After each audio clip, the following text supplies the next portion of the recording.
Okay, traders, today I traded a red to green move on PXLW, which ended up working out fairly well, and there's a lot of indicators I'm looking at to determine if this is a high probability setup or not, and that's something I wanted to go over with you. So let's not waste any more time, let's get into the video.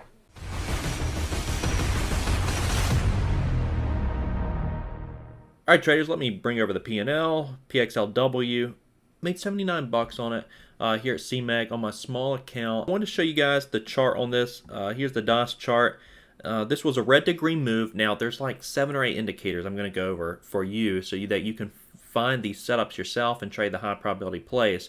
This was an entry here, 400 shares, scaled out 200, 100, 100 along the way. Now, my problem has always been taking profits too early, and there's a few ways to mitigate that. The best way is to be a dead person, because apparently statistics show the best investors are dead people because they're not touching it. Here I am, I'm touching these plays, and I scale out along the way. Ideally, you can A, set a trail, or B, you could set a stop. Trail would probably have taken me out here. I could have set a stop near my average price and let this thing work out. Let's get into exactly what I was looking for on this play. We saw it pop up this morning in pre-market with some news.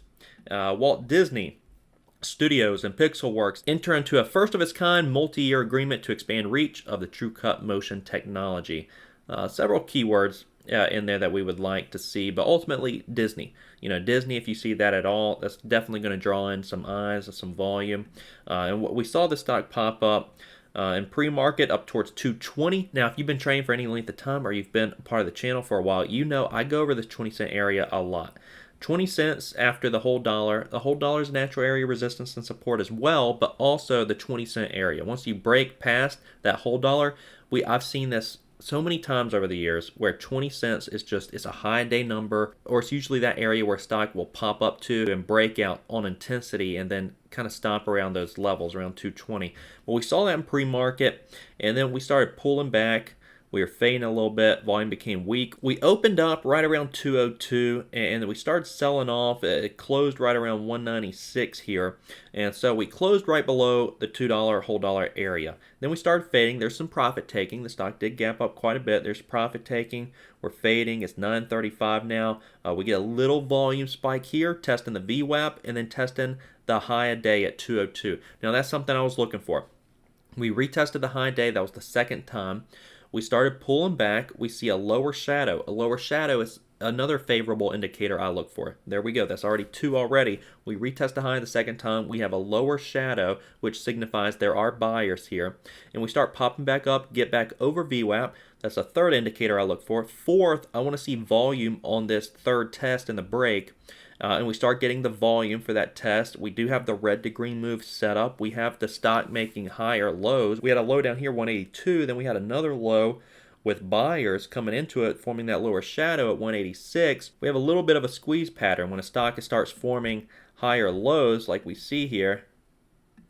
I'll draw that out for you guys. And then it retests this high a day area. We nearly have an ascending triangle pattern, but this is a common red to green move, lower shadow, squeezing tight together, volume confirmation on the break. Another area entry you could have gotten if you missed this entry would have been on the pullback back down towards pre-market highs. If we break pre-market highs, they inevitably become support.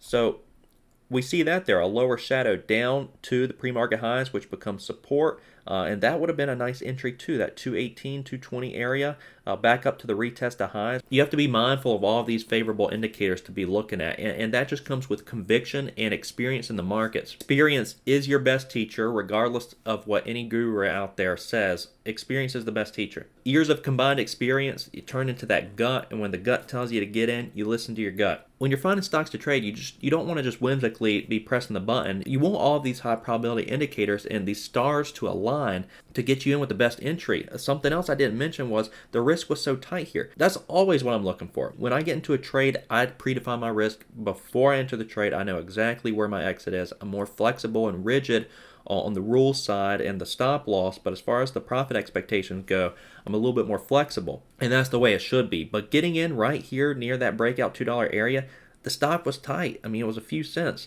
off of this bottom trend line, 195, 194, with the reward being 3-4x that. So try to think about this when you're going into your next trades. What are these high probability indicators I'm looking at? Is the stock consolidating, going sideways right here in this trend? Do we have volume confirmation on the break? Is it forming any kind of pattern? Because the pattern alone isn't enough. Being over VWAP isn't enough. Just coming down to the pre-market highs isn't enough. You got to have some of these indicators aligning a little bit for these ultimately to become the highest probability trades. I like getting pocket pair aces at the poker table. If I get that, I'm putting some money into it. Is it going to work every single time? No, but will it work majority of the time? Yes, and that's how your trading needs to be. Thank you, traders, so much for watching this video. Please hit the like button for me and the subscribe button. We will see you guys next time.